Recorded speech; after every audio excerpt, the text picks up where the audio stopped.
You ready to rock? You're number one and on the list, I heard. Yes, number one on the world most listened to podcast of all time. It's you, then Joe Rogan. I just passed Joe Rogan last week. He was really upset about it. Dude, he texted me and was like, first off, I'm really pissed off that you beat me on the podcast. Secondly, why aren't you on keto? Yep. And third, let's go hunt in Lanai for axis deer. Yep, he loves it. It's all he ever talks about. And then he talked about putting some meat on his Traeger and throwing it in his cooler. And I was like, dude, that's not the best way to cook it, but we'll get that.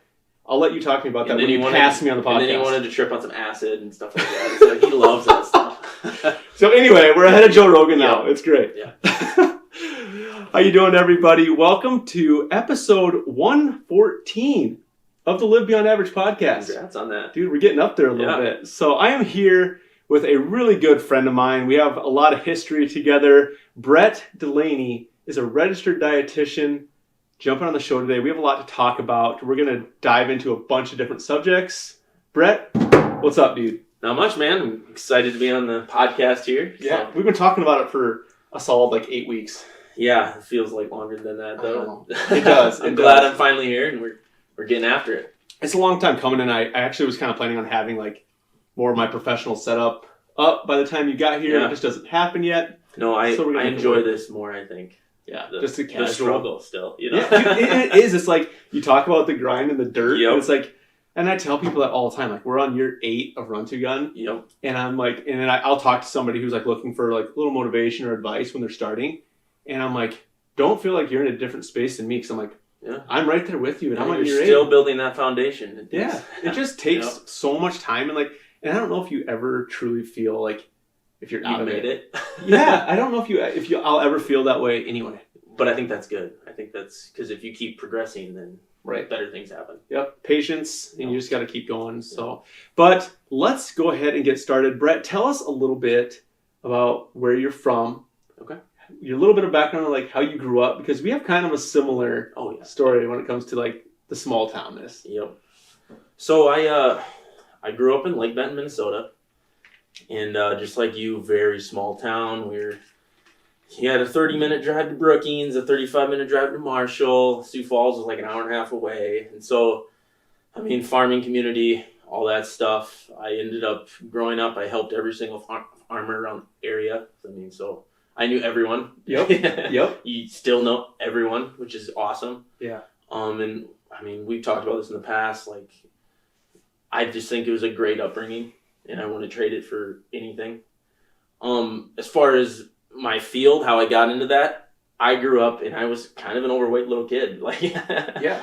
So I was skinny until 6th grade, and then I found food and pop, and then gained some fun weight. And at the worst time for boys too, that junior high where they're right before puberty. Yep. And then everyone's actually judging you for how you look, and I was, that guy. But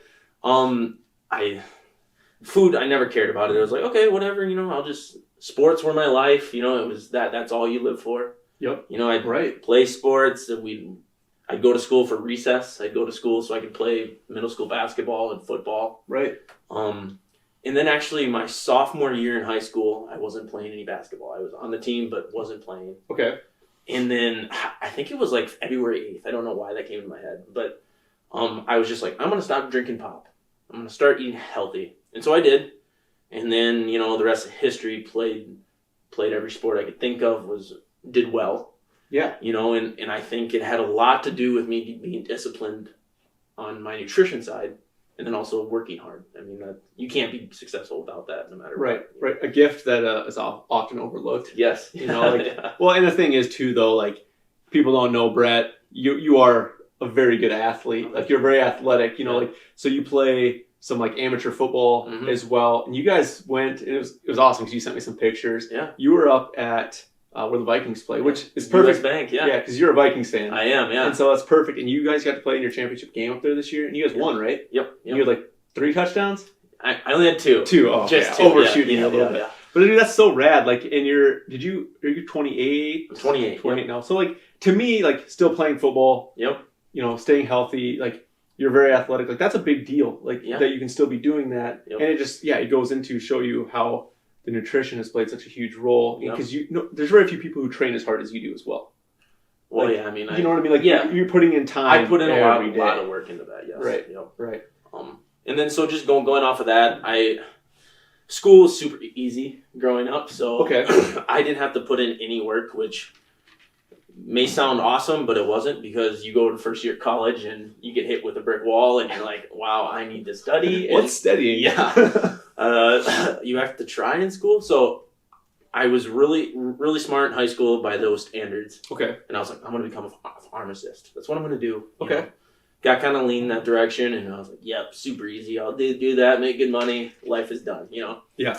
Get there my first year, had too much fun, and didn't try hard enough. And then I realized, I don't know if I want to do this, and I don't know if I'm good enough to, which I definitely was.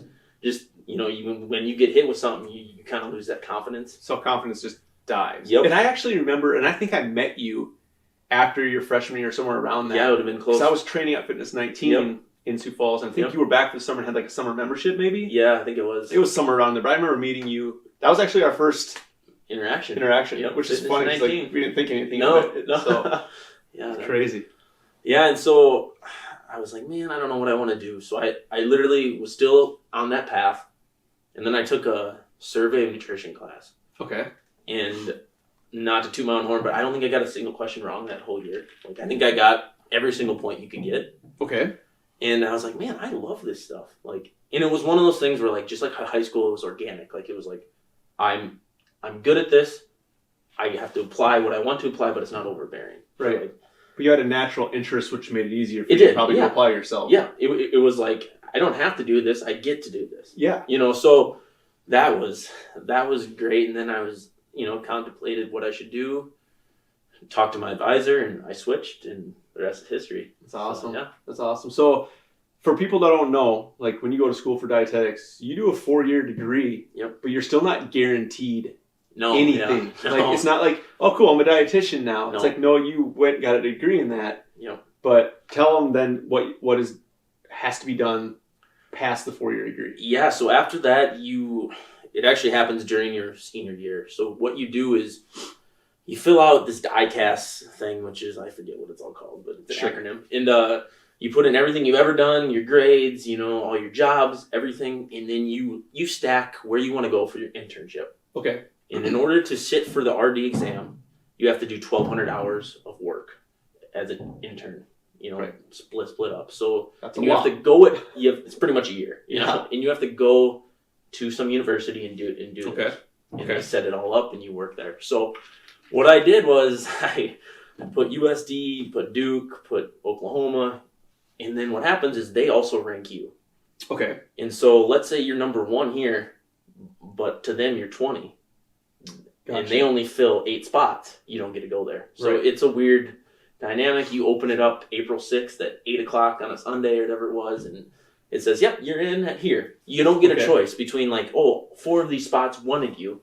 So you have to be strategic with this. Yes, yeah. It's like you have to do some research. It's kind of a silly way to do it, but that's the way it's done. Yeah. So interesting. It's interesting. So there is likely a lot of students who graduate with that degree that actually don't go on to become an RD. I always say 50%. I don't know the actual number, but it's close to that. Yeah. So just think half of the kids in my class, they didn't make it. So that Monday after, we all have class together, and there's some people super happy, and some are, what do I do now? So or not there. Yeah. Or that didn't even bother coming to class. Yep. Yeah, it's not an easy field. No, it's not, but I think that's good. I think I don't want to say weed out, because a lot of those people that didn't make it, they're smart and they have great careers and personal training or whatever it is. But it's a different type of field, and it does take a lot of work to deal with everything that comes along with nutrition. Yeah, and so I got to work with you for like 18 months in another job that we had. Worst 18 months. Don't tell everybody it was terrible. Oh yeah, sorry. But it was funny because even then, like, I knew, you know, the type of schooling that registered dietitians had to go through.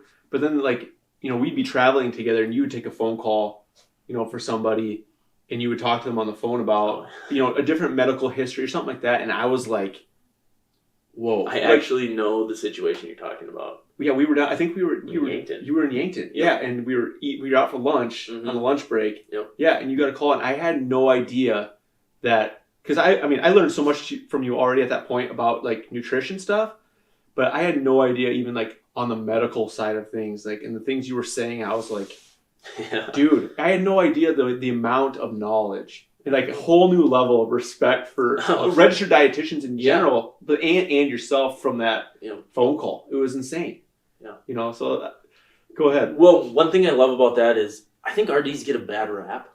I mean, because so if you look at nutrition, and I think you can feel like this with personal training. Yeah. On a basic macro level, it looks super easy. Oh, like the outside source? So right away, you dabble in it. Someone works out for a week, and they're like, I could train someone. Yep. And it's kind of like, what is that, the Dunning-Kruger effect? So right away, you learn something, and you think you're an expert. Yep. And actually, the more of an expert you become, the less confident you are in what you know. I've never heard that explained the way you just explained it, and that is the dead truth. Because I've gone through those stages, being in this career for 8 years now. I don't have that now, but I've totally gone through that. Where you start learning more and more, and then all of a sudden you feel like you know less and less. Yep, it's insane. So, well, the thing is, you compound your knowledge, but your confidence in what you knew were like, these are the cornerstones of personal training, of nutrition. Well, it's like, well, there's caveats to this, and there's nuances that you have to kind of see through. Where, I mean, you look at physics on a basic level, I still don't fully comprehend it. So I think that's why our field is more difficult, because if I say I'm an astrophysicist, you're like, well, that guy knows everything. Because even if I give you the basics, you're still like, what? Where if I give you the basics, do 4 sets of 8 of this, or eat 30% macro of protein, 30% carbs, and all that. Like, you have a good idea. Yep. But obviously, there's a lot more at play than just that, and I think that's why we have issues where everyone's an expert, and I mean that's where a lot of my issues come with, is like RDs are still the experts. Very much so, and thinking about the platforms that we all have access to now, it even just encourages the fact that, yes, we are all experts. Like, we all know something. And I mean, we see it every day online of somebody who, they lose 30 pounds and all of a sudden they're posting, their expert advice on how to lose weight. When it's like, yes, what worked for you worked well, but it doesn't mean that is and that's where we overvalue personal experience. So anecdotes, we overvalue those. So let's say someone and they did this and it worked well for them. Well, humans are so complex. Like, that's like with cancer. Like, you can't just say, hey, follow this diet, it works for everyone. Well, the reason you got cancer and the reason you got cancer is not the same thing. There's a lot of things at play here. It's not like a system where I put one input in and that's my calories and my diet, and then I'll get this outcome. Sure. There's 1,000 inputs happening, hormones, I mean, you name it, physical activity. All of that's at play where it doesn't work for everyone, and that's why everything is so different. Like, we all can't follow the same thing. Right. So you couldn't fit all the variables on a spreadsheet. No. Yeah. Like, it's insane. Yeah. Exactly. Right. So let's go ahead and use that to kind of segue into you talk about how everybody's an expert, and so if somebody's right now struggling, they just want to learn more about nutrition, or they're wanting to improve their overall health through nutrition, and they're like, okay, I'm going to jump on Google and I'm going to start researching, and all of a sudden you Google best nutrition practices and 100 different results pop up, and let's throw out a few that probably people are seeing, and let's just start touching base on them. So they're probably going to see keto. They're probably going to see Atkins. They're going to see carnivore diet. They're going to see intermittent fasting is a big one out there. And they're probably going to see if it fits your macros. That's out there. So let's start plucking away. Yeah. So I'm going to... the best way that you feel like in this... We'll wormhole off all of them. Yeah, so I'm going to preface this by saying, why do all these exist? Because I think that's the biggest thing. So... there's obviously some psychology behind that, because we're all human and we all have needs. And so Maslow, he created self-determination. So there's 3 basic needs all humans need as far as psych goes. So the first one is autonomy. So we need control. Okay. We need control. In life, this life, there's not a lot of control. You're you have to do this, you have to do this. Diet's one of those things where, like, I have full control over that. So that is why people kind of go towards certain diets, because that's something that they have full control over. And people love control, and it's one of our needs. Okay. So the second need is competence. So first we want to have control, and the second thing, we want to be good at our decisions. So let's say I'm the keto diet, right? Well, I hope that by me choosing that, I'm making a smart decision. And I will do everything. I will fight tooth and nail to prove to you that my decision was correct. Because that's just the way we are. We want to feel like we're doing the right thing. Okay. So then that kind of leads us to the third one, which is community. So we want to feel a sense of community. So you get that with, and I feel like most people who've kind of followed keto diet, and I know I'm picking on keto diet, but they like to also fast. They like to do sleep experiments.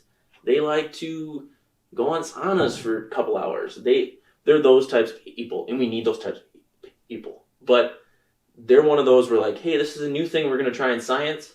They're going to be the first ones to jump on board, and that's why we need them. But me being science-based, I'm like, whoa, I'm going to let things decide. I'm going to let things happen first, and then if it works out and science proves it, then I'm going to follow it. You're taking me right back to like junior year psychology in college. Yeah, like I had to take one psych class in college, and I'm like, I remember some of this. I haven't thought about that in years. Yeah. Like, that was awesome. That was awesome. Yeah. So I mean, the science or the nutrition world uses tribalism. Okay. That's their word. Okay. So you're a tribalist for keto or carnivore or whatever it is, and it's good to have that because we do need that community. Mm-hmm. We need that in group versus out group. We need. Just like CrossFit does so well, it's because you want to be a part of a group. You want to, and then the downside of that, even in the political world, is like the outside group. You kind of shun them because you want a collective group think, and that's where issues arise. Good point. That's a good point. So, and even off of that with nutrition, so we have this group think. So if I told you, stop eating carbs, as a kid that seems kind of silly because you grew up eating carbs, but as an adult. I'm keto, let's avoid carbs. Like, you just throw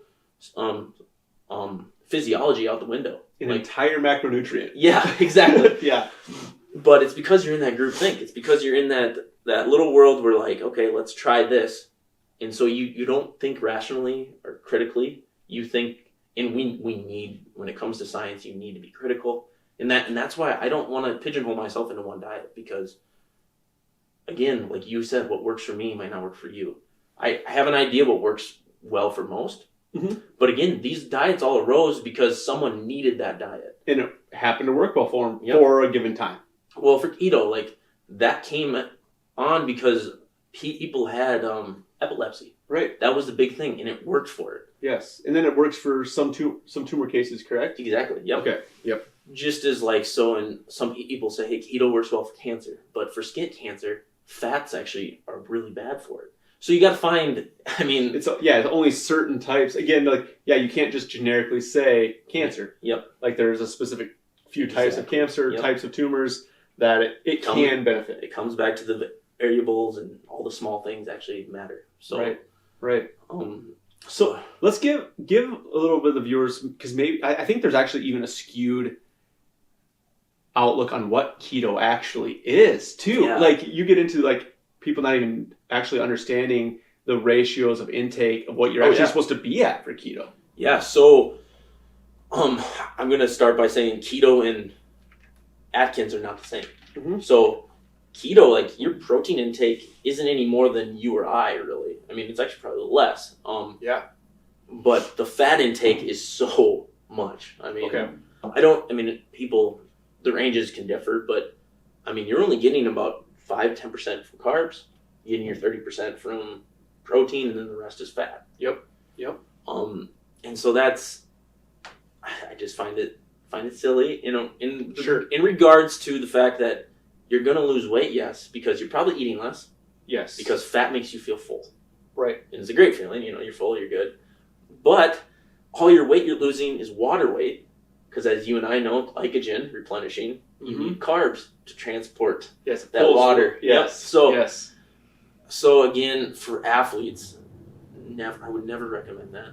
Yep. And that's where, I recommend you eat 5 meals a day at least if you're an athlete. And even if you're somewhat active, I don't see the benefit of it. Yeah. But we're kind of going down a different hole there. That's okay. But for Atkins, that's high protein. Very high protein, low carb. So kind of low fat. I mean, fat's not as big of a deal, but protein is. You're just massively taking in a lot of protein. Yep. Now, why can't you take in, like with keto, and that's probably actually one of the biggest mistakes I see with people doing keto, is that they think they can just eat as much protein as they want. Like they're just stacking on the steaks per meal. Yep. You know what I mean? And so why is it that actually if you're truly going to do keto, that you can't take in that high protein? Because our body's really good at breaking other things down to make it an energy source. So carb is our preferred source. Yes. Right? So we're... all of a sudden we're deficient of carbs. The body goes through a process where it'll take fat and utilize it, turn it into a carb. So that's weird that we're turning, into glucose, right, to use. Right. We also can steal it from our lean body mass or tissue, which is protein. Okay. So it tends to take fat first because we try to preserve muscle because that's how we operate. Okay. But the body takes whatever it can to survive. So protein, though, again, turns into that, and you probably kick yourself out of keto. So I don't think that would be beneficial, and that's why I think a lot of people, when they say they're keto, I'm like, are you actually following it? Are you testing? Are you testing? Yeah. Yep. Right. And a lot of them aren't, and then the ones that do, I mean, they actually do see good results, but there's so much other things that come with that. Like, you want to go through a brain fog? Like, why do you want to put yourself through that? And then kidney stones is a big issue. Yes. And actually, like, skin rashes and stuff can happen. And, I actually had 2 clients that they just got done with it, and they were looking for collagen because they lost so much hair. Wow. They lost a bunch of weight, but they lost hair too. Interesting. So again, when I say you get rid of carbs, well, that's where most of your nutrients come from. So your vitamins, your minerals, your fiber, huge. Yep. So those 3 things, like every nutritionist I know preaches those 3 things, and if you don't, get a new nutritionist. Yeah. So because those are important, so your hair doesn't fall off, so you feel good. Mm-hmm. So you have good gut health. Those are important. Whereas with keto, and also fats are expensive. Like, not everyone can just follow a keto diet. Like, go to the grocery store and get some keto stuff. It's expensive. Right. Whereas rice, I can get a huge thing of rice for like $5, and that'll feed a family for a month. You know what I mean? Yeah, and it's a whole food. It's it's awesome. So, do you you talk about results? Like, people are getting results, which is what they're looking for. Yep. And obviously these diets came about because at some point somebody got a result they were looking for out of it. Yep. Do you think the reason why people receive results is purely because all of a sudden you're going from not caring, and this is my opinion, you're not thinking about food at all if you're not thinking about nutrition, you're taking whatever you want, you're not worried about amounts, quality of food, and all of a sudden you switch to the grapefruit diet or whatever it is. Insert any given diet. Yeah, so we call that the healthy user bias. Okay. So you go from not following anything to actually being on a strict diet.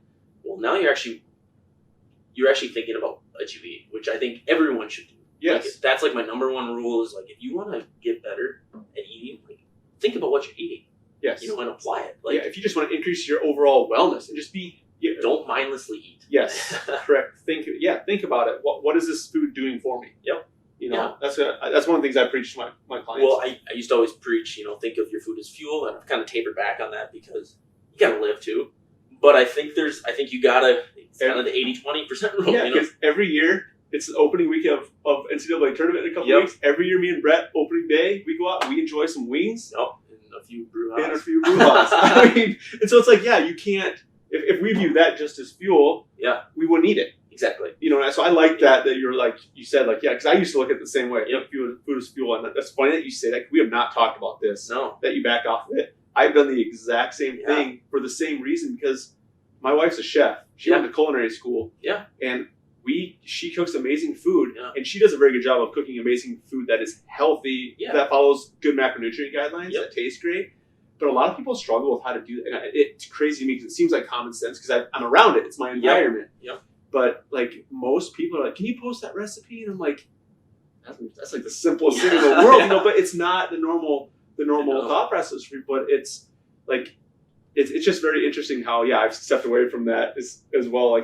Because you have to enjoy food. Food is one of those things when we travel, Yeah. What is one of the biggest things that everybody does when they travel? They want to enjoy different foods, different cultures, different, So that's really that's actually one of the toughest parts with having a client that wants to travel a lot. You're just like, well, minimize the damage here. Yeah, exactly. Because I want them to enjoy it. Because if we get so strict, adherence goes down, and then they're back at square one. Well, and like we've talked about in the past, like when you get too strict, you almost build bad relationships with food. Yep. Oh yeah. You know what I mean? And that's a hill it's tough to climb out of. Like you're just because you associate everything. Like that's why when you go against like low carb, like even though you got off of low carb, which happens a lot, I see it happen all the time. They still associate that as bad. Yes. And that is one thing I've been trying to preach: is nothing is bad except for trans fat.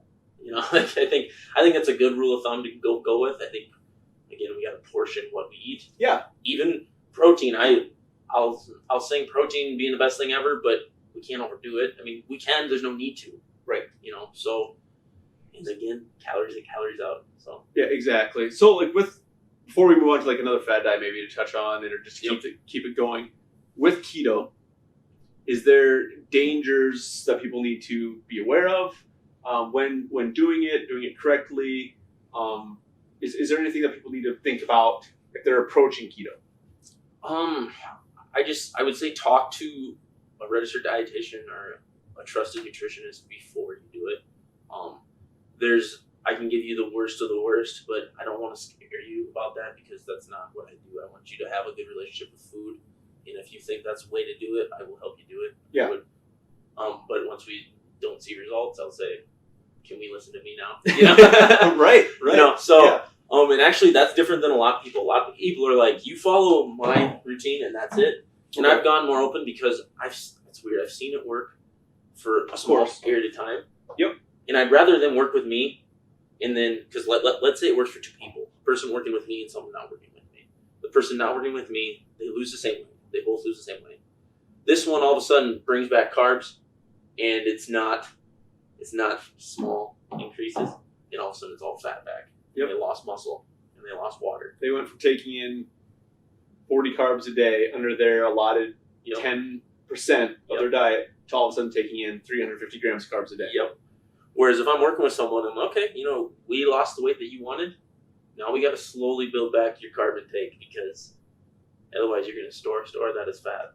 It's not going to be fun. Yeah. We're going to be back to square one. Right. So. And the cool thing about that is like we've seen when you do that and you slowly make those incremental builds over time and with activity, like we've seen even more fat loss yielded because of that and skeletal muscle mass increases. Yep. It's really cool. Well, if you look at a muscle, it is lean. It's protein and carbs and water. Yes. Glycogen is part of your muscle. You utilize it, but you rebuild it every time you eat. Yes. So to take away from that, and I think lean body mass is the most important thing that we can always have because that's independence. Working in the nursing home, I see it all the time where they have no strength and you're dependent on others for just simple things. And that is from your muscle mass. Yeah. And actually, I read a study on this. I shared it with some of my older clients and talked about, it was talking about the average ages in nursing homes. And then it talked about, it broke them up into groups. Yeah. And then the people that were above that age group, they did a study on, and they had 60 to 80% more skeletal muscle mass in their lower appendages than the people that were admitted into a nursing home. Oh yeah. And so they concluded from that it was because, well, what happens when you don't have any muscles in your legs? You're way more apt to trip and fall. Your reaction times are less. Yep. You can't catch yourself when you fall with your feet. Oh yeah, falls are terrible. Yeah, and that's how they end up in the nursing home versus the people that had that higher level of skeletal muscle mass stayed independent longer because they were able, if they did have a little trip, likely they were able to kind of catch themselves. They had better balance. And that's where resistance training is also vital. Yes. So you can eat all the protein you want, but if you're not actually working the muscles, you'll maintain some because the body's really smart. Yes. But if you work it, then you're also building strong bones. So if you did fall, hopefully it doesn't break. Right. Or fracture. Right. And so that sarcopenia is what it's called when you lose muscle mass. Yep. And the science is just now starting to see how important protein intake is for older people, like elderly, and how, I mean, we always went on the 0.8 gram per milligram, and how that's probably not enough. Yeah, and it was really used even, and this wasn't long ago. I mean, when I was in high school and college, it was such a scare tactic to go above that because they were like, oh, especially, yeah, you're going to destroy your kidneys, and especially if you're over 50, like, do not exceed that. Like, and that's not true.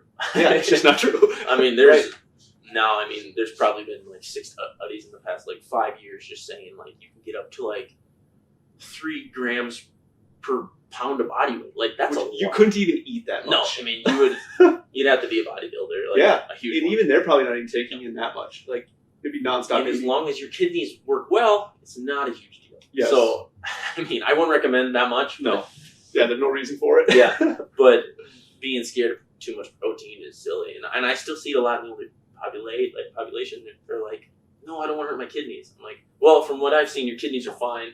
Yep. Unless, they don't have a pre-existing condition with it or something.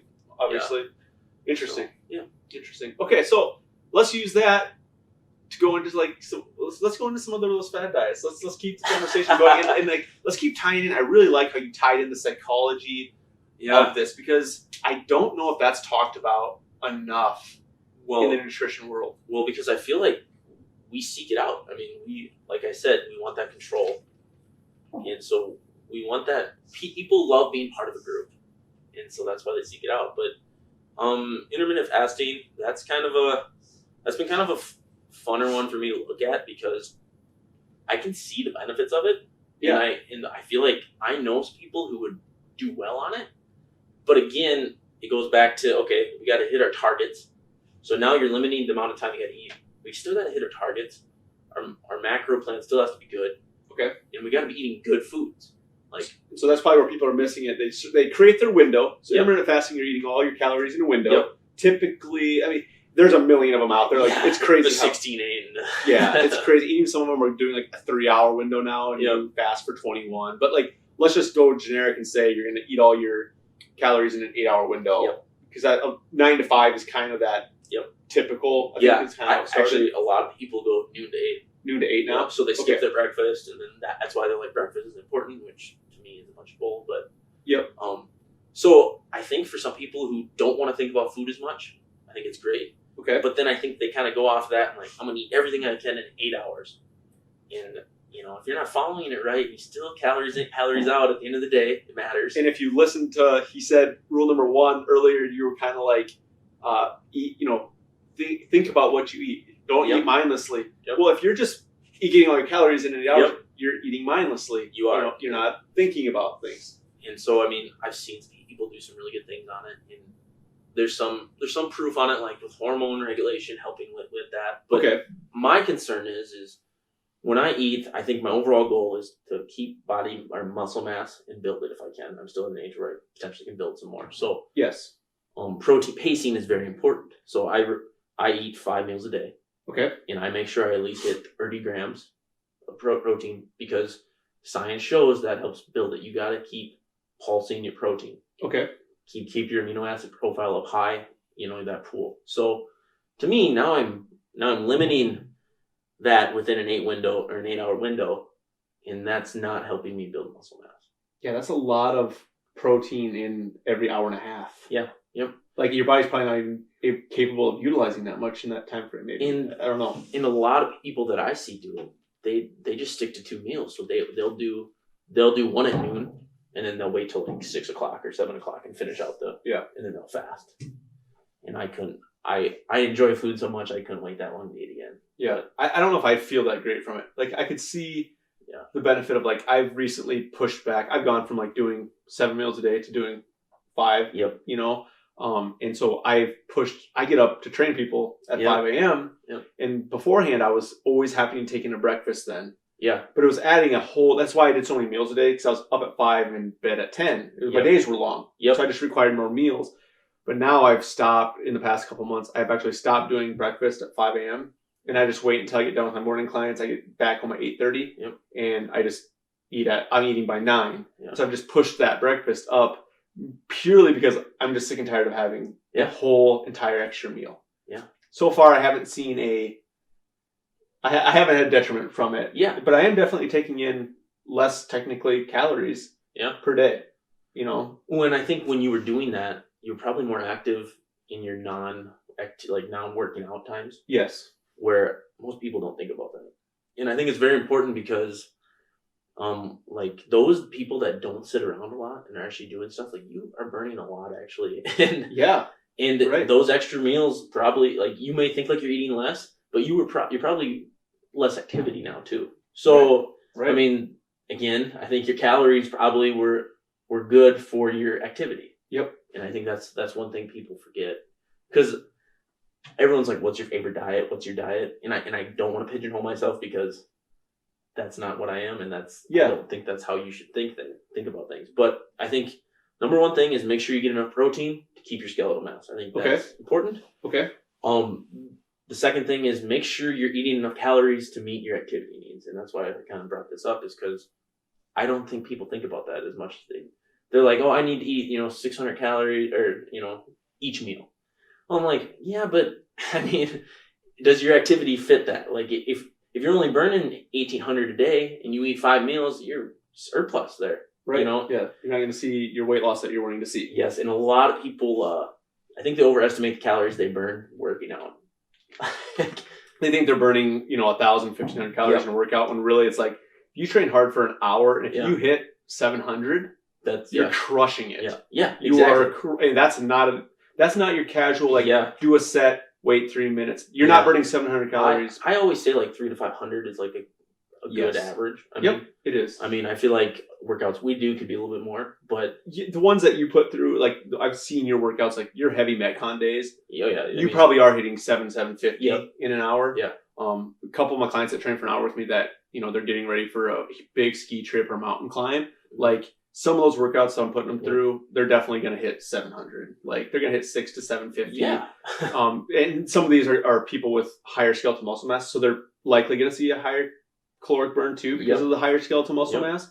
But in general, if you're just doing circuit training with some weightlifting, you're probably going to hit 350 to 500. Yeah, and to piggyback on that, so I want everyone to build muscle, because like you just said, it burns. Even when at rest right now, we're burning. Yes. And so that's why I'm everyone's I don't want to look bulky, all the emails, and I'm like, no, you want that so you can eat more and enjoy life, because you're burning everything. And secondly, less than 1% of the female population has the hormones to actually get quote unquote bulky. Yeah. You hear the term tone up. Yeah. That is the exact same thing as actually just you get toned up from weight training, from resistance training. Yep. That's how you harden and build density to the muscle. Yep. And in turn, this is the benefit of that, is when you're just doing cardio, you are burning calories. A majority of the calorie burn is while you're doing cardio. You're going to get a little bit of recovery after the fact, and just, your metabolic recovery. But when you are actually tearing down the muscle through resistance training and weight training, it takes 36 hours-ish. I mean, everybody's different to repair that muscle full. I don't know why I do this. I do this analogy with my fingers. I've done it for 8 years. I'm okay, you tear apart the muscle, you build, So I'm I'm explaining this to my clients. I'm it takes time to build that up. Well, when I'm sitting here, I weight trained yesterday, I'm still burning calories from that session. Well, I weight trained again this morning. Cool. I'm still even burning calories, and it's just continual. So what does that yield? That yields a higher metabolic rate, a resting metabolic rate. That's what that means, is when you're at rest, you are burning more calories. So I always use we have the InBody machine, and I always use the analogy this is how much your body burns if you woke up once at a day and you watch Netflix all day. Netflix and chill. I do the same thing. That's awesome. And so it's and people are okay, that makes sense. Yep. But then I'm you don't burn a lot more than that. You think you can add another, you can double it. I'm no, it's probably only 500 more. Yes, if you're lucky. And that's if you're living an active lifestyle outside of exercise. Exactly. I remember the days where I was training one-on-one training or group training with clients for 8 hours a day. Yeah. I couldn't eat enough to keep up because I was on my feet so much lift. And even though I wasn't, lifting weights during their session, I'm moving weights around for them. I'm on my feet. I'm constantly, I'm in a sweat all day. Yeah. And that doesn't count my own hour workout. But back then it was awesome. I could get away with eating whatever. Now where my one-on-one training is 3 hours a day. Yep. I'm and I still have the same love for food. It's I do have to scale back And that's where scaling back to 5 meals a day has helped me, because it's like, Yeah. okay, scale back 5 meals, but then not even in those 5 meals, I can't increase the amount. Yeah. I still have to keep it tapered in, because it's like you said, if the activity level is less, you need to eat for your activity level. Yep. You know, and eat for your metabolic rate. I think those are 2 good rules to follow. I mean, so I often get asked, explain to me the perfect diet then. Okay. So I've mulled this over in my head, because you say one thing, all of a sudden that everyone goes off of that, and that's what you're known as. It's hard, yeah. So what I would like, so you got to find macro targets to hit.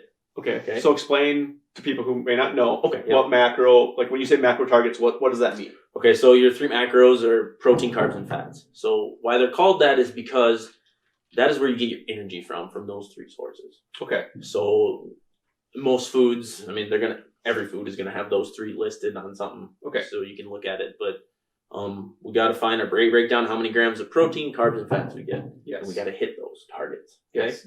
Because that's the only way to learn. Because if you don't hit those, and then you're like, I'm not losing weight. Well, I'm like, well, how can we tell? Did you eat more? Did you eat less? So we got to hit those targets using sound evidence, science-based evidence. So we got to have science behind why we're picking these numbers. We can't just willy-nilly do it because... Right. And part of that is because protein, carbs, and fats have different calories per gram. Exactly. Yep. Fat is more dense, so fat has 9 grams of calories per 9 grams calories per gram. Did I say that right? 9 calories per gram. Yep. Yeah, slow down. Yeah. And then carbs and protein have 4. Yep. And then if you want to add fat or alcohol in there, that's 7. Yes. And so, okay, before I go into my perfect diet, I use this a lot actually with clients, because a lot of people like to drink, which is awesome because I like to drink too. But you? I've never seen you drink. I don't know. But so everyone treats alcohol as a carb, which is silly to me. Right. So what I explain to everyone is, okay, take Miller Lite for example. They do like the 96 calories. Yeah. Yep. So, but then you look on the back and it's like 0.1 gram of protein. Okay.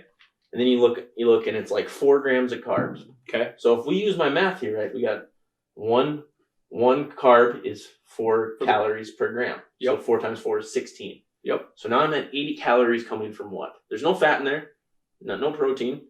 But they're like, I only had 4 carbs. They're not accounting for the calories. So what I always tell everyone is treat the rest of that as a fat, because 7 to 9 is close. It's way closer than 7 to 4. Yes. And so for your macros, then it scares people in a good way, because I want them to avoid alcohol if they can, because there's really no benefit for it besides the social aspect of things. It's wasted calories in a sense. If your goal is to lose fat. Yes. Yep.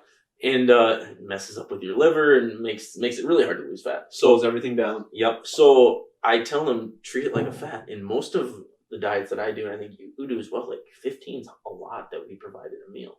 Right? If I can build you up to 15 grams, 20 if you're a dude who's really crushing it, that's a lot. So now I'm telling you to treat a beer as a fat. Well, 80 grams divided by 7, that's about 11 grams of fat in that. I mean, it's not actually fat, but you treat it like... If you're counting. Yes. Yes. And so it's like, I can only have 1 beer. And then I can't have any other fat for that meal. And so it's just, I think it's a good thing to kind of switch the thing. Like, it's not a carb as much as it is more of a fat. Even though it acts more like a fat and it's calorie dense like a fat. And I think that's something a lot of people don't understand. Yes.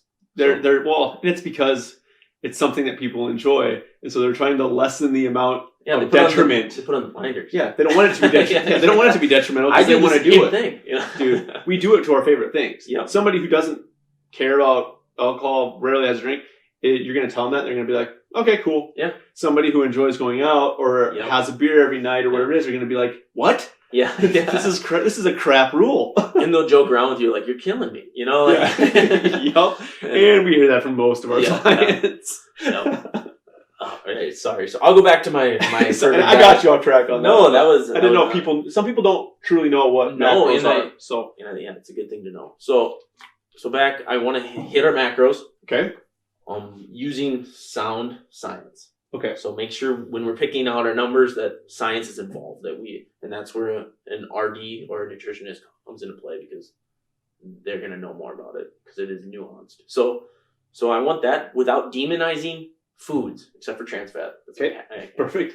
Because I don't want you to think of carbs as bad, sugar is bad. We just got to know when to apply it into what situation. Okay. And then I think going off of that, I think those are the main things. And I was going to say something else. Oh, yeah. And so we got to understand dose dependency. So off of sugar. So we got to know I can't have all my carbs from sugar. You know? Right. So we got to know the dose and how important it is. You know, the dose is the poison. I think that's how the expression goes. Okay. I've never heard that. The poison is in the dose. The roof is the ceiling. Yeah, the roof is the ceiling. I'm like if you're MJ. And then energy balance. So again, you got to calorie in, calorie out. I mean, it's not the perfect science, but it matters. Okay. So you talk about that, you know, the balance between all of them. It's going to be different for everybody, obviously. Yep. What is a generic, somebody's going to start from home. What's a generic ratio that they could build off their protein, carbs, and fats? Yeah. So, I mean, you want like a percentage? Yeah. I mean, obviously, it's like you said, it's different for everyone. So don't take this and run with it. But this is just generic information. Whereas if you Google it and you see it, you know what it means. That's what I'm looking for just to give value to them. What does it mean when it pops up and they see the pie graph, the generic pie graph, and it says 25%? Yeah. You know, just explain what that actually means to them. Yeah. So a lot of people that I go with, it's like, I would say 25 to 30% protein. Yep. 50 to 60% carbs, and then 15 to 25% fat. It kind of depends. It depends, right. And those numbers are always shifting. What people need to understand is you might start somewhere. Yep. Your diet can't stay. If you're actually nailing it, it can't stay in one place. Yep. It has to alter. Yep. It's like we said, there's so many inputs that you can't.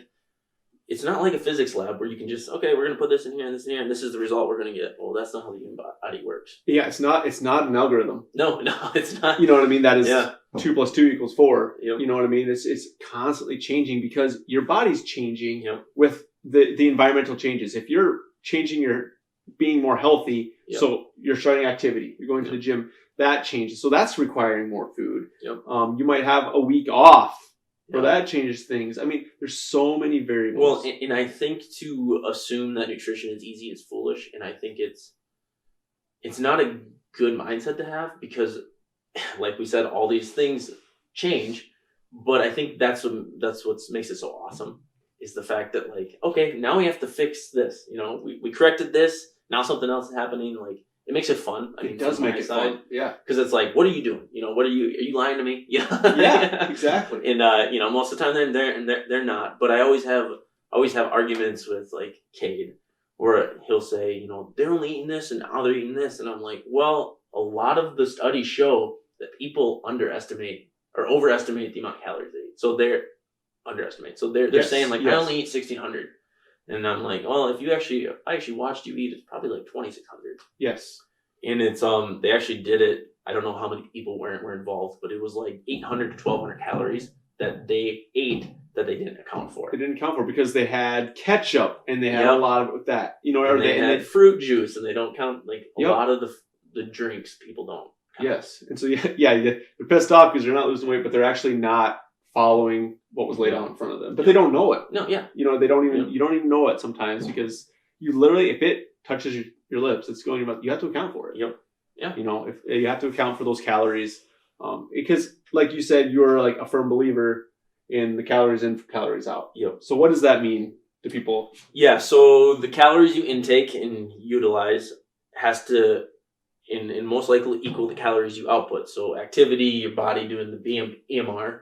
So if that's even, your body will stay the same.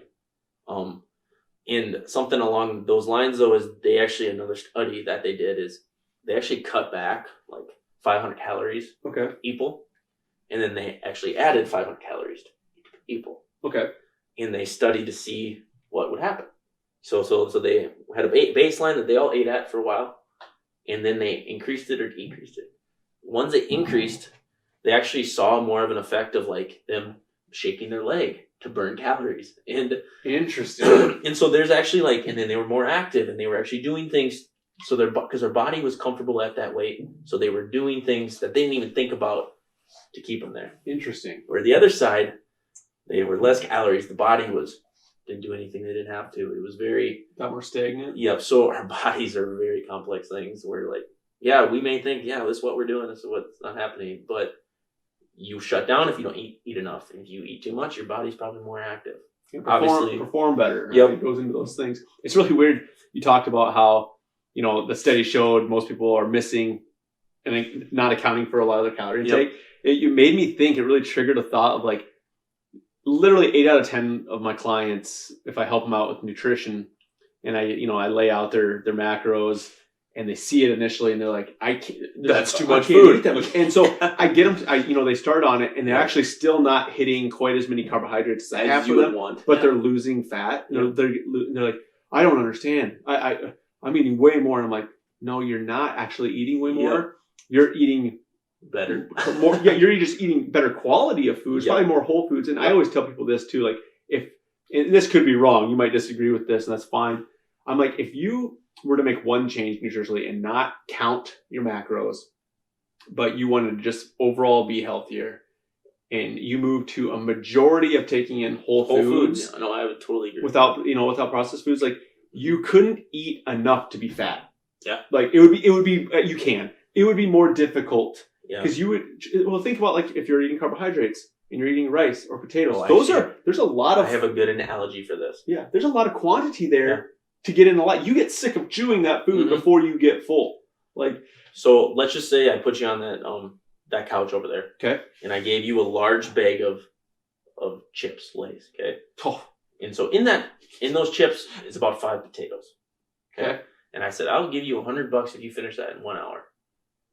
Done. 10 minutes. Exactly. I mean, because it tastes good. Yeah. So if I gave you those same 5 potatoes with no butter, trans fats, with no butter or anything, and I eat those 5 baked potatoes, you might do it, but it would not be fun. It would be eating one would be miserable. Yeah. Could you think about this? Pull a baked potato out of your oven and just gnaw on it. Yeah. Like that's not going to be fun. Or eat 1/5 of your large bag of potatoes, chips. What's easier? Yeah, that's a great analogy. Because it's true. I mean, and that's the issue a lot of people have is hyperpalatability of foods. Like everything tastes good. So I always call it the holy trinity, or the unholy trio. So it's sugar, starch with seed oil. Those 3 things typically never result in good foods. And it's not because you can't eat some.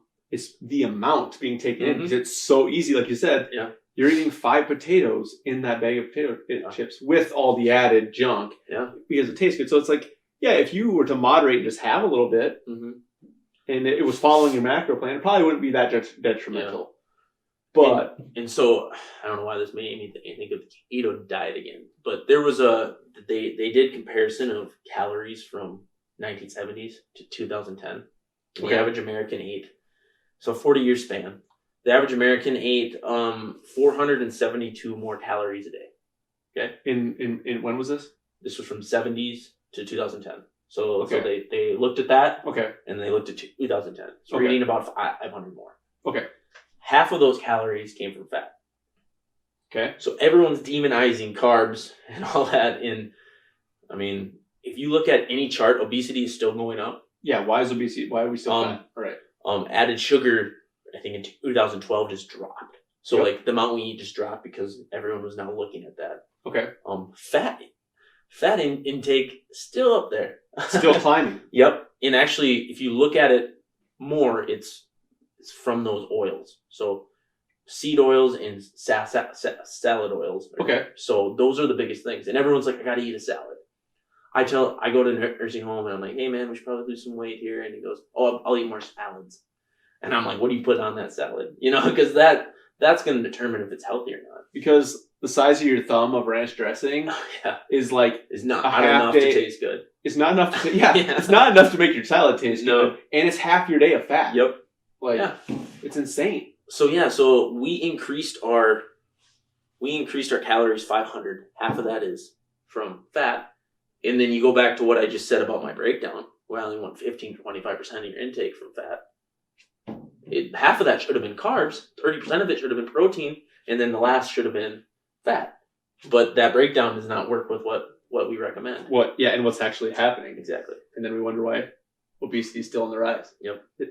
And how is obesity still on the rise when we're all experts, Brett? Oh, yeah. That's really interesting. I mean, it's thought-provoking. Yeah. You know what I mean? So, and I think, and it goes back to that thing where it's easy to understand on the macro level. So it's like, oh, I know how to eat. I do it every day.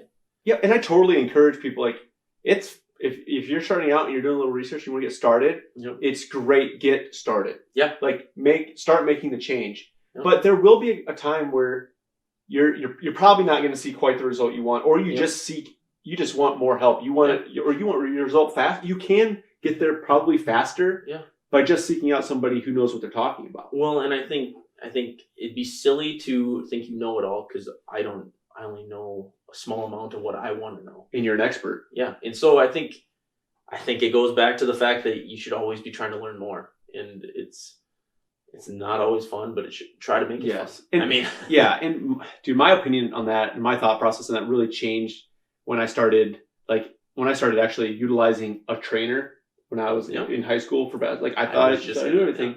And then I started working with a trainer. I started working with a dietitian, and that's when my mindset changed on it. Is like, the best in the world utilize the best in the world. Yep. Like Kobe Bryant and MJ and those guys, they didn't go into the weight room and were like, dude, I'm the best in the world. I got this. No, they had the best strength coaches. They had dietitians, nutritionists. Even when it comes to basketball, Kobe was texting Michael, how do I get better?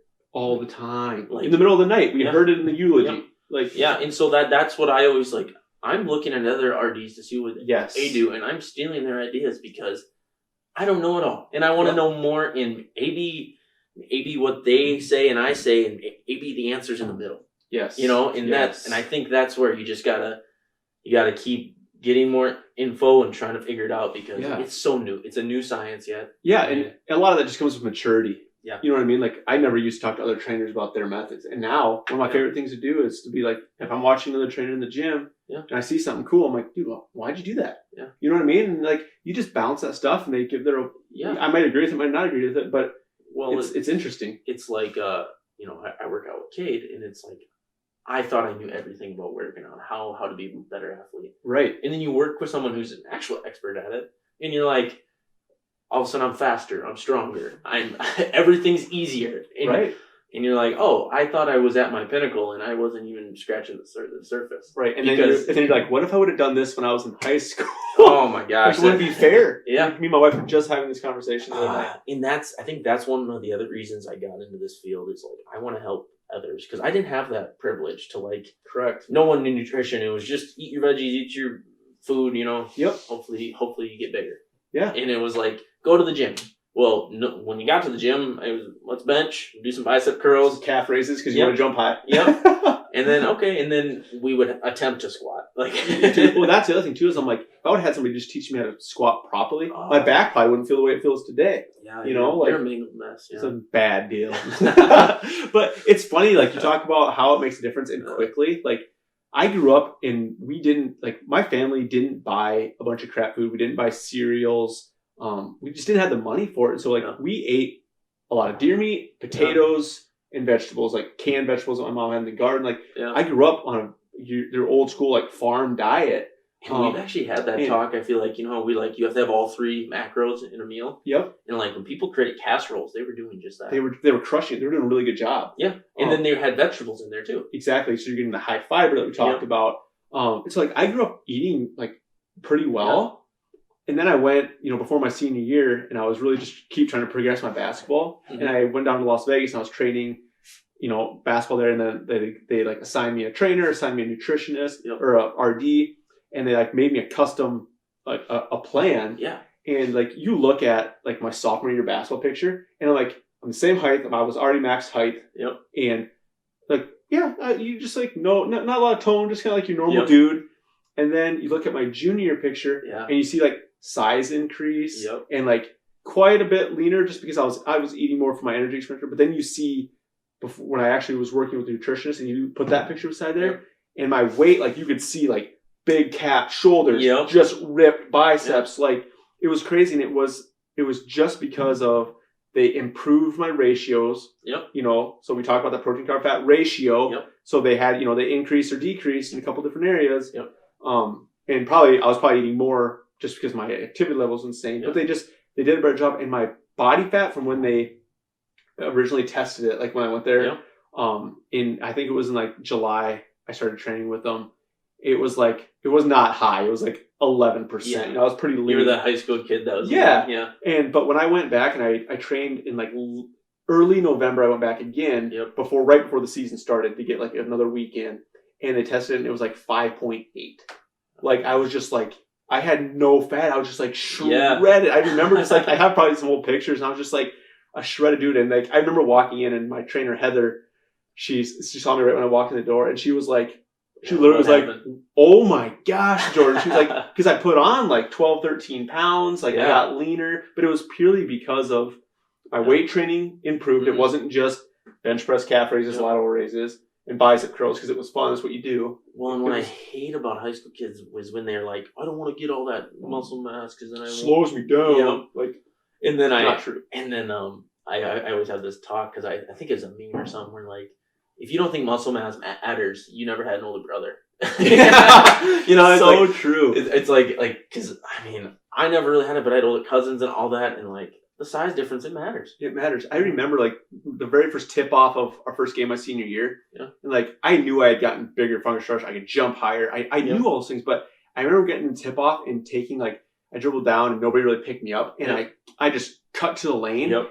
And my first 3 steps were so fast. I literally lost the ball and fell on my face. Yeah. And because you're a bad athlete, but I was such a bad athlete. But like I was moving so fast, and I hadn't even in practice where I thought I was moving my fastest. Yep. I hadn't had that like game explosiveness. There's definitely a difference. And everything was so fast I fell, and I remember that it's all I needed, and my body like adjusted to it. Yep. But I remember like getting up and thinking, "Holy crap, this is gonna be worked." Fun. Yeah, that's literally what my thought was like, I'm going to destroy it this year. Yep. Like, I just knew, like, and then after that, my body adjusted to it, and I was absolutely fine. Yeah. But I was like, oh, I am fast. Like, I thought I was fast before. Like, oh, yeah. And it's just like, use that as an encouragement of, dude, this can go into, even if you're 50, like, just because you're not in high school sports anymore, you're 50, like, you're still having massive advantages from working on your health and eating good. And keep adding years to your life. Well, like playing with your grandkids. Yes. I mean,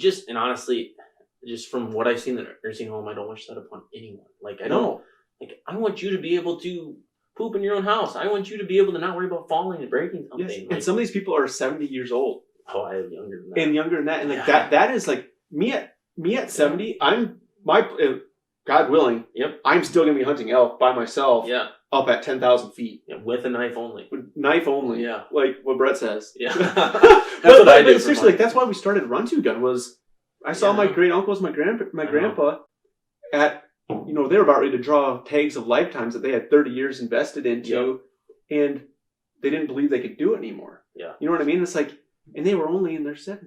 Yeah. It's like, for me, I'm like, dude, I just want people to have, dude, that's when you're hoping that you have a little bit more financial freedom. You're hoping you have more time at those ages. And I think, everyone says, like, you know, life is reversed because you don't have any money until you can't do anything with it. You know? And I want to be able to, when I finally accumulate, hopefully, good money, that I can actually do some fun stuff with it and not just sit at home and sit on it. You know? Or sit on a cruise. Yeah. Like, I'm going to go on which is cool. Like, don't get me wrong, I want to go on a cruise, but the way I see things, I'm like, there's a lot cooler life experiences than sitting on a boat that somebody else is driving with 10,000 other people. I agree. You know, like, I don't know. And I think that's why we both have met in the sense of passion about nutrition, fitness, the health life. You know, and what a big play and factor it has in our overall life and how it actually trickles in to, you know, you can think about, you know, it's easy to give fitness or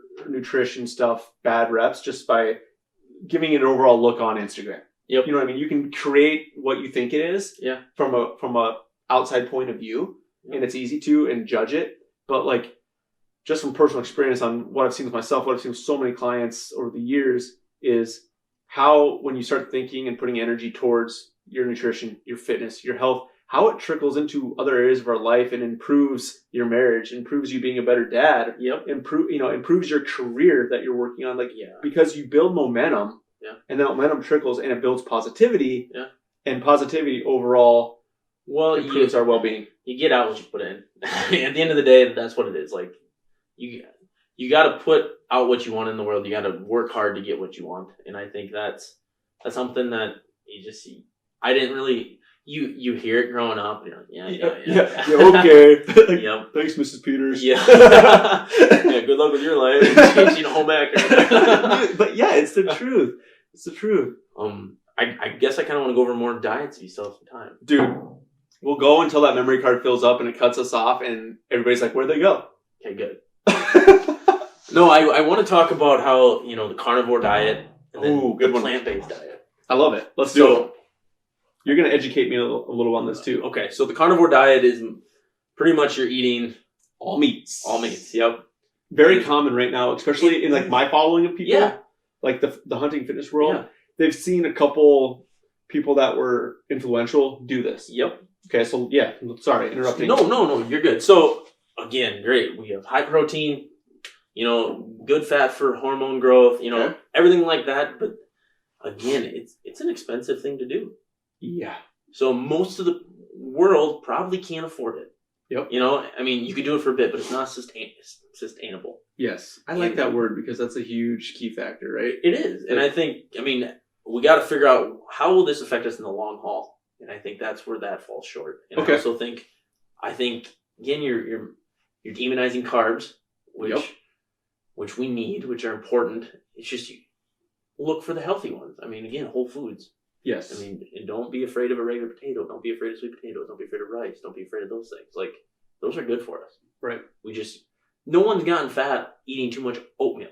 Nope. No one's gotten fat just eating potatoes. Because you get tired of chewing them before you take in an over amount. Yep.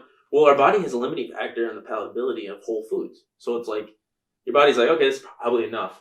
Where when stuff tastes really good, it's salty. Our body's like, we need more of that, Yeah. So that's one spectrum. And everyone's like, that's how we ate back in the day. And I'm like, what? No. Yeah, that's how the cavemen. Well, the cavemen also lived to be 32. Yep. And then you have the plant-based diet where they're like, which is good. I honestly think everyone needs to eat more vegetables and more plants. Like, none of us eat enough vegetables. Yeah. None of us. Yep. That's just the way it is. It's not. They're not that fun to eat by themselves. You start mixing with food, they're awesome. Yeah. So that's where I'm like, they're also not really pro veggies. In the grand scheme of things, where it's like, yeah, we all probably should eat more vegetables. But the fact that that's all we're getting everything from, when, as far as amino acid profile goes, from, red meat to, beans. Yes. They're not the same. We're missing amino acids here. Did you see the new study that just came out about the amino acid profile from vegetables compared to meat? No. I'll have to link it over to you. I shouldn't even say because I can't remember the amount difference, but you had to. I feel like the number I'm sticking in my head is like 6 times, but don't quote me on that. Yeah. But it's much more to receive the same benefit. Like if you're going to eat 4 ounces of meat, to receive the same benefit from an amino acid profile, you'd have to eat like 6 times the amount of protein from the vegetables. So like, let's say you took in 30 grams, you'd have to take in 180 grams of protein from plant-based. And that's not the actual number, but it's just from that. Let's think ethically here. Why I want to have both? Right. Right. Why can't I have both? Why do I have to choose one side or the other? Yeah. Why does the spectrum have to be way right, way left, way right, way left, and you politically can't? Even like the middle is where good things happen. I feel like. You look at anything, having those extremes are never good. Right. Well, and I think one extreme happens because one extreme happens. You know what I mean? They see this extreme over here, so they have to feel like they have to offset it with the opposite one. Yeah, I agree. Like, why can't you have the benefits of look at just research the benefits of vegetables, and then make a little list and be like, oh, cool. Like, there's some awesome benefits to vegetables, and then be like, okay, I'm going to research the benefits of meat. Yep. And be like, oh wow, there's a lot of good benefits for meat. Well, so I have a story on this. So like everyone's like, oh, the human body this, human body that, ancestry, stuff like that. Well, okay. Let's just look at the body. Okay, so my teeth. Yep. I have incisors and canines for biting flesh. Mm-hmm. I also have molars for taking seeds, nuts, breaking those down. So you're telling me this was made only for meat? This was made only for plant-based stuff. Yep. Like, no, this is made for both. Also, my stomach, I only have one. Herbivores have multiples. Yep. Also, carnivores have a really small stomach, a really small intestine. We have a large one. So, like, we're made to have both. We are. It's like that. Isn't that crazy? And that's actually science. It is. And I mean, it's not something that you can understand. Like that makes sense. And the other thing is we need vitamin B12. Comes from meat. Yes. We need vitamin C. Where does that come from?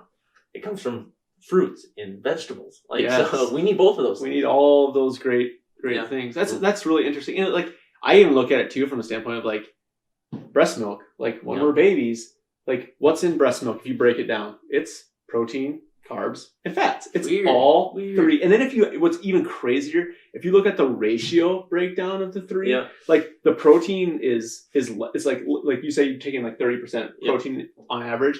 It's actually like I think around 10% in breast milk.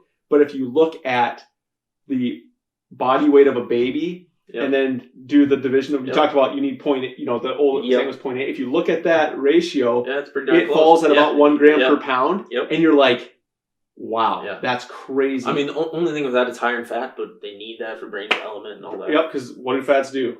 Brain development, hormones. And so you need all that for growth. But it's just another example of the importance. Everyone uses it towards their diet when we're meant to eat everything. And that's where I'm like, and some people may not agree with this, but that's where I'm like, okay, the whole foods aspect to me is God created those things for us. Yep. You know what I mean? And so I don't think those things would have been made for us to eat if we weren't supposed to eat them in some aspect. Yeah. You know what I mean? Whereas I can see where you could argue that in a processed food standpoint, or if you just weren't a believer, it's fine. Yep. But that's where I see it as, in the sense of like, dude, that if you're looking for just a place to start, just start with Whole Foods. Like, I think it's a great place to get going if you don't have the means to reach out to somebody at the beginning. Yeah. Well, and another thing with all these diets is they're coming from influencers. Mm-hmm. And it's like, it'd be like saying, like, I'm the fastest person in the world, okay? Do what I do. So run 50 miles a day.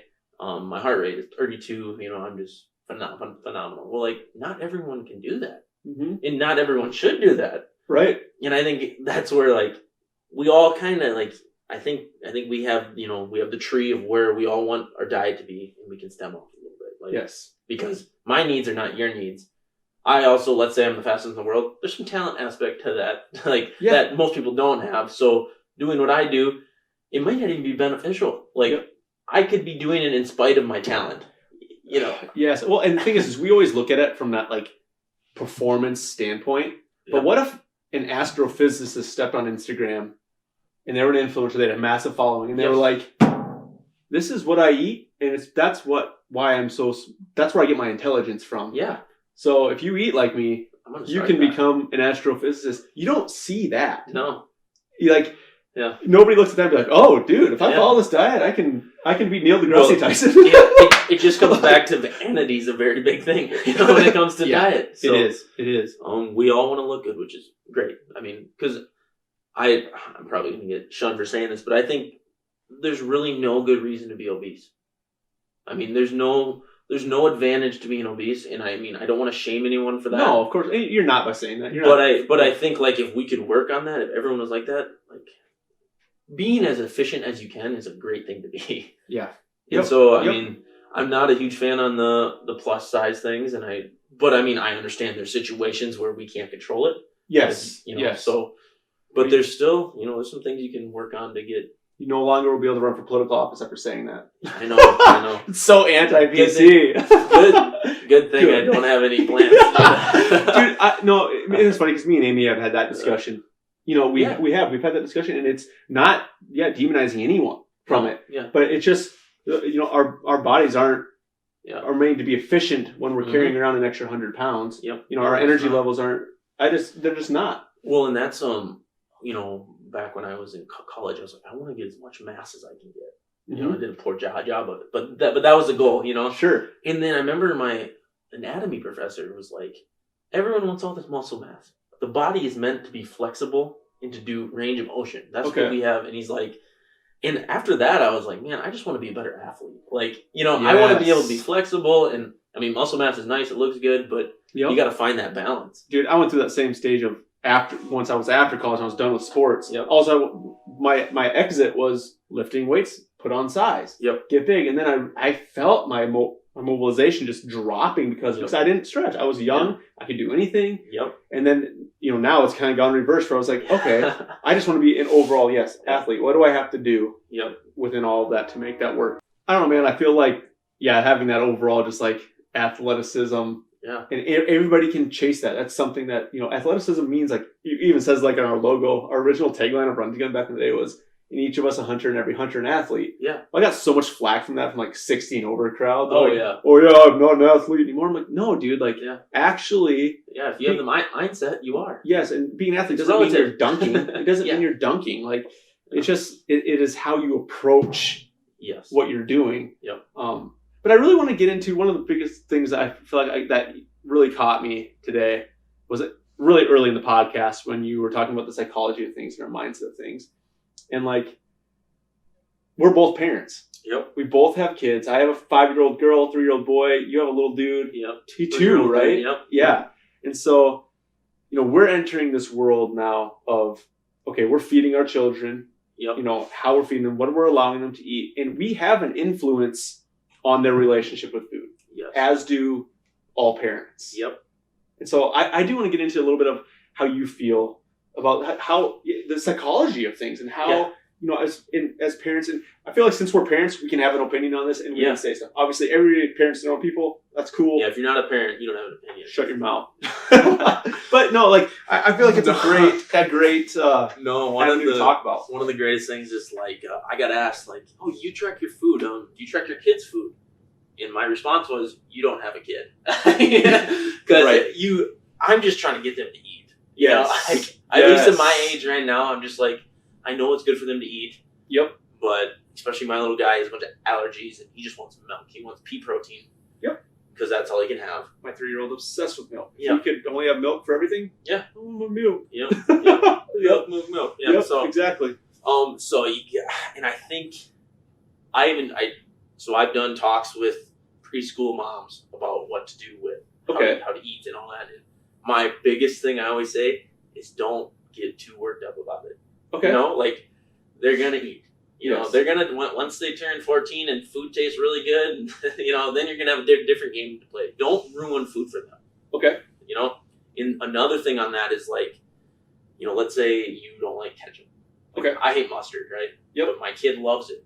And if it was only me, not my wife loves it too, my kid would never touch it because I hate it, he should hate it. Right. I think that's one thing too as parents, we gotta let them try everything. Yes. In more than once. Yes. It takes I think science says 30 times before kids will try certain things. And I think all parents can relate to this is my kids started love my family loves mashed potatoes. And so when they were little, they loved mashed potatoes. Now my daughter does not care for mashed potatoes. Her palate has changed. No, and she's just trying to upset you. And she just, she knows how to pump my buttons because potatoes are the best thing in the world. But, so having them try new things in different flavors and things like that, I think, is totally key. Just because they didn't like it once doesn't mean they shouldn't try it again. Oh, yeah, I mean, you just kind of circle around things. You bring it back, in a week or two. And try it again. And, the other thing is don't say, when we were growing up, it was like, hey, you can't leave until you finish your plate.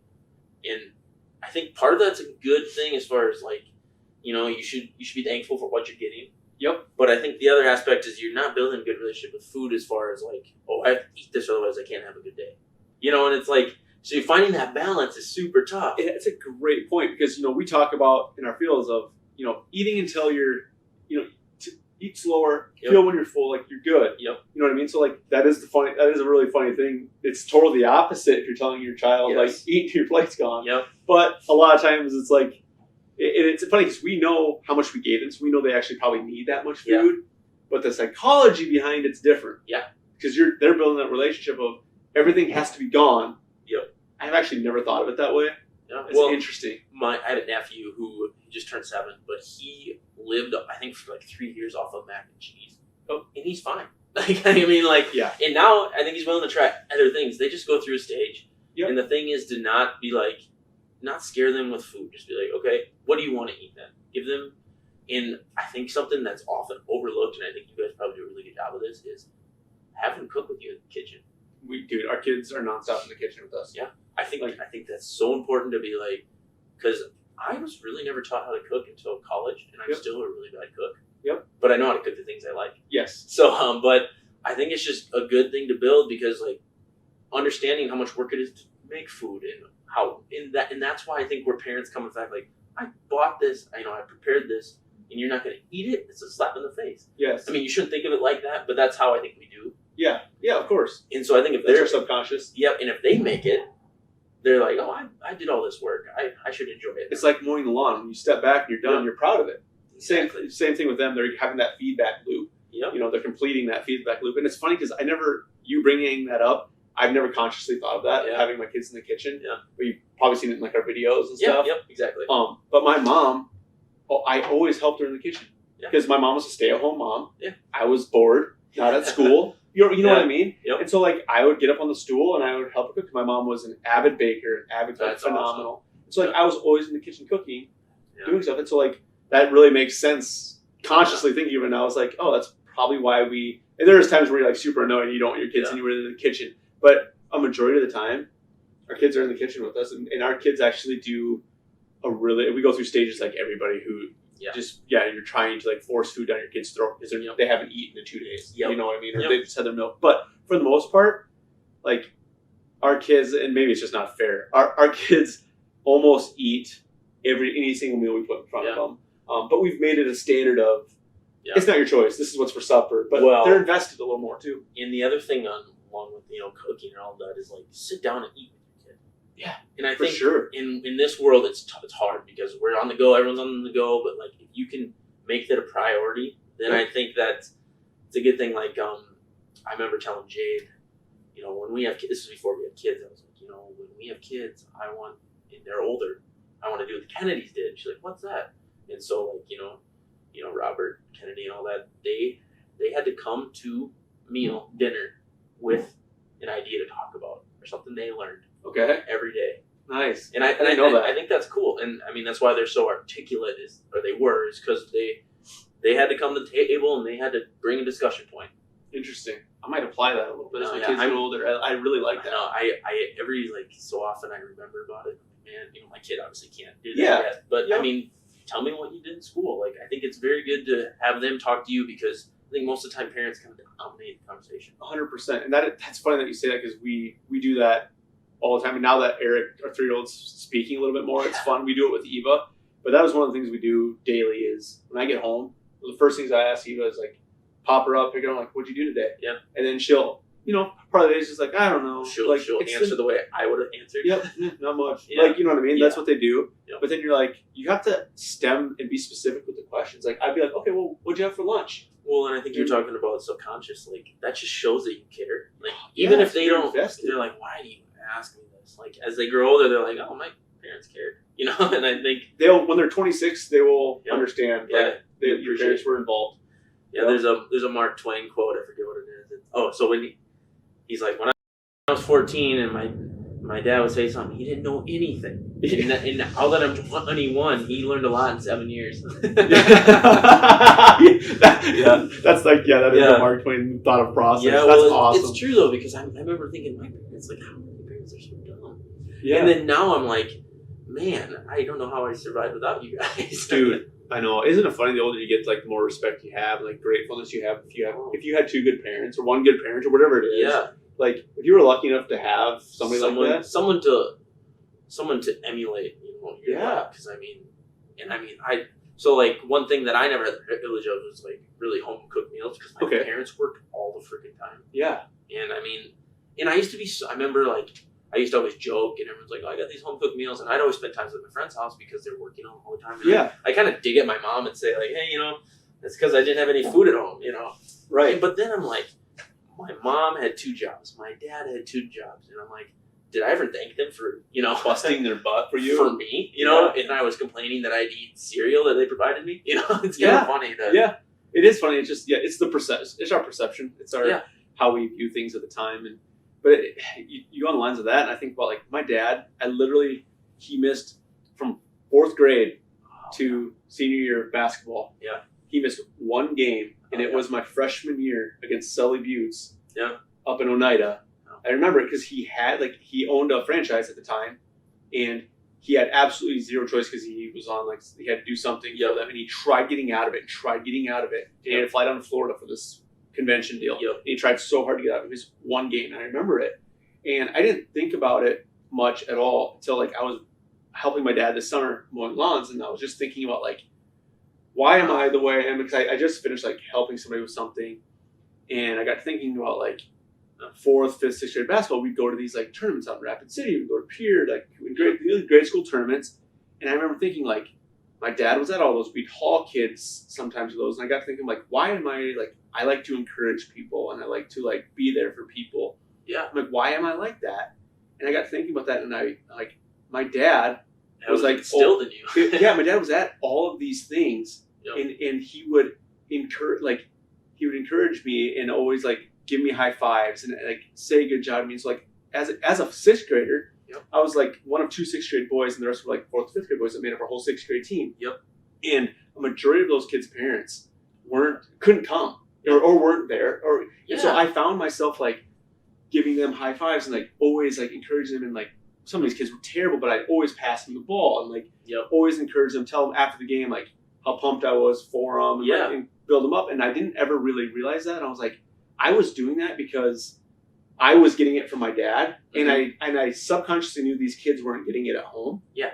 And so I was giving it back to them. So you think about when we talk about parenting, what you can do with nutrition, yep. and what you can do conversation, how much of an impact that it's going to yield. Well, I think everyone's oh, the world's going hell in a handbasket or whatever Yeah. And I'm you can look at parenting. If you want to make a difference and you have kids, be present, be a great parent, and I think you'll make a bigger impact than most other things. So I agree. I think, and it's a great responsibility to have. This is the biggest, dude. Yep. And even with years of running gun, I didn't really ever want to work with youth that much. Yep. And in the last year, haven't wanted to work with youth more in my life. Yep. You know what I mean? Just because I'm starting to understand that, dude, making an impact starts with the youth. Yep. And with that, hopefully you can impact their parents at the same time. Yep. But instead of just attacking up here where I was before, now I'm just bringing it down a smidge. Yep. And so it's interesting, and but it just comes with maturity too, and having outlook. Yeah. More experience in life that you've went through, yeah. I think. Well, and so I in my head envision my kid being a good athlete. Yeah. Who knows? He could be piano player. Yeah, exactly. He's really good at plays or something, or yep. So I'm always what do I want to do to make sure he's good at that? Okay. And I'm what skills does he want? And I was reading somewhere we have responsibilities, the ITs or whatever it is. Yes. Yep. And one of the 2 biggest ones to have are personality. Okay. And there's one other one, but the truth. And it's and then I was stemming off of that because I kind of think about what do I want my kid to have that I should emulate. And I think hard work is one. Agreed. I think if you're a hard worker, things happen. It's hard. It's you can't have a victim mentality then. Because it's you are the accumulation of your results. So what happens is because of you. Yes. You can blame whoever you want, but at the end of the day, you probably could have changed something to make the outcome different. Right. And then I kind of always thought you were saying you always picked up everyone else. I think being a great teammate is just, I think that has to be up there because agreed. Because that encompasses you have empathy, you are willing to work as a team, you selfless. Yes. And I think, I say that because that's what I know, but there's other things that, not everyone's a teammate, but right. I think it's a very important skill to have. And it's so funny that you say that because I think about my kids and what you're saying. I envision my kid being an athlete, and I'm being an athlete myself. I think about my kids too, and I'm I think about how much I love basketball, and then how much I let certain instances when I got older in college ruin it for me. Yep. And I'm so now and Amy had the same thing happen to her, so we kind of have this tainted relationship with basketball, and we absolutely love it. You come to our house, basketball's on. Yeah, every time you end a snap, it's on the background. Yeah, and so it's we love basketball, but we have somewhat of this tainted relationship with it where I'm if my kid doesn't play basketball, I'm not going to be sad at all. I'm like, I hope they're just really fast and they're good at track and they can do this individual sport. Because I love track because what you put into it is what you get out. It's direct. Yep. But then I'm like, we sit back and we're like, man, there is such a like, I was good at track because of basketball. Yeah. Because of the discipline that I learned from a team sport and from what I had to put in individually to make the team, because sacrifice for the team. Like, there's so much that comes from team sport. Well, I remember in football, like, they always had the thing, like, if you have a teammate falling off the cliff, make sure you're holding on to the rope. Yep. You know, it's like, my goal as a player was to never be the guy off the cliff, you know? Yep. And if someone else is off the cliff, I'm going to go over to him and say, hey, man, that happens, you know? Because it's going to happen to me as much as I say I'm training, so I'm never off the cliff.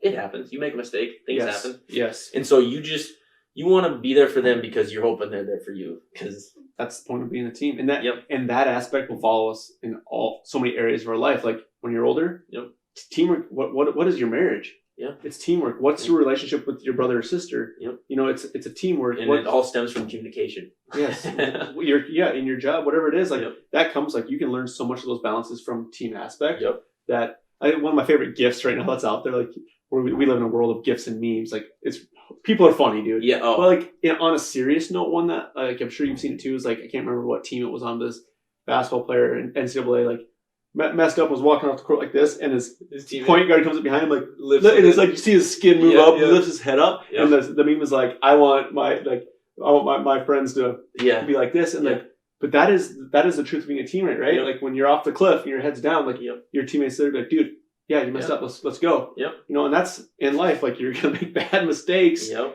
But the people you surround yourself with are either gonna talk behind your back, and not be there and texting you, giving you a call, like, bro, you okay? Yep. You know, or the people you surround yourself with. Well, there's also that saying that, like, your best friends make fun of you in front of your face.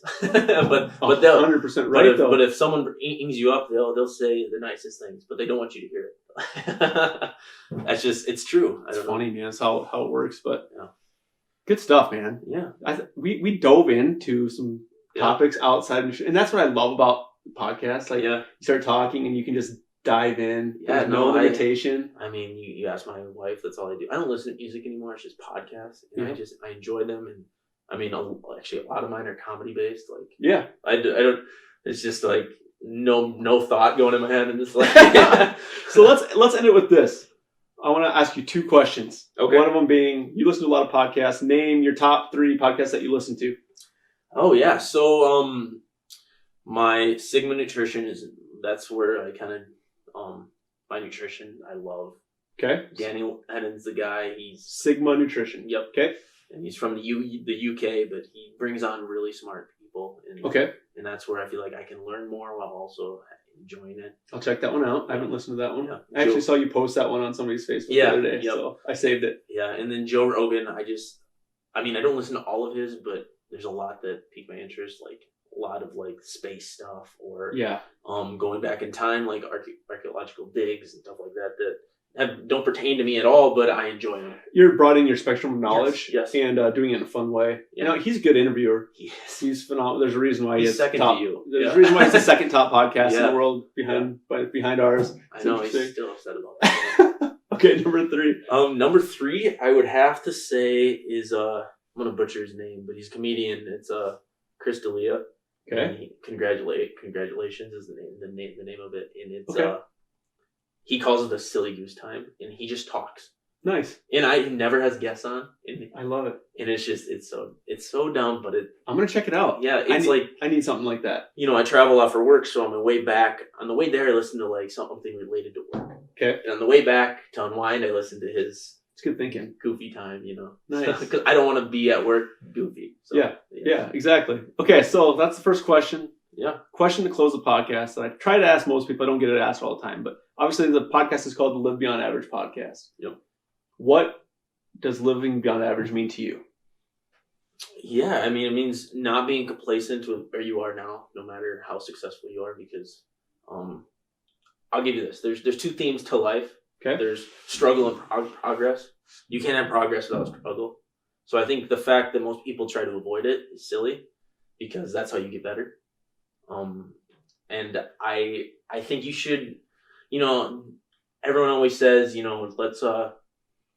let's struggle more because it makes us better. There's truth in that, and I be uncomfortable because that's when you're at your best, and that's when you progress and get success. So I 100% agree. Yeah, it's a great way to put it. Yeah. So that's our podcast today, everybody. Brett Delaney, registered dietitian. If people want to reach out to you to questions, maybe to have you help them with their own journey, how can they reach you? What's your Instagram, email contact? Yeah, right. Getting thrown off. How can they reach out to you? Easy way. Yeah, so Instagram is probably the easiest. And then also my email is brett.delaney.1@gmail.com. Okay, and I'm going to pull up your Instagram right now so people have it. Get the tag. Maybe with my bad service down in the basement. I think it's Brett _Delaney. I think it is too. Brett _ Brett _Delaney. That's BRETT_DELANEY. That's correct. Easy way to reach out. His content's the worst. Don't follow him. Just kidding. Picture my wife and kid. Yeah. Most of the time. Yep, that's the best way to have it, dude. But yeah, if you have questions or I would love to help. So. Dive in. You got the right guy. I always say, man, like I'm super lucky to be able to have worked with you in the 18 months that we worked together. It was awesome. Yeah. So hope everybody enjoyed the podcast today. If you have somebody that would love to listen to it as well, from a small business aspect, those shares, the screenshots, sharing them on Instagram, everything like that, a rating, a review on iTunes or whatever platform you're on, goes such a long way for us. You're not helping a better dude. So I appreciate it. Yeah. Thanks for listening today, guys. Have a great day.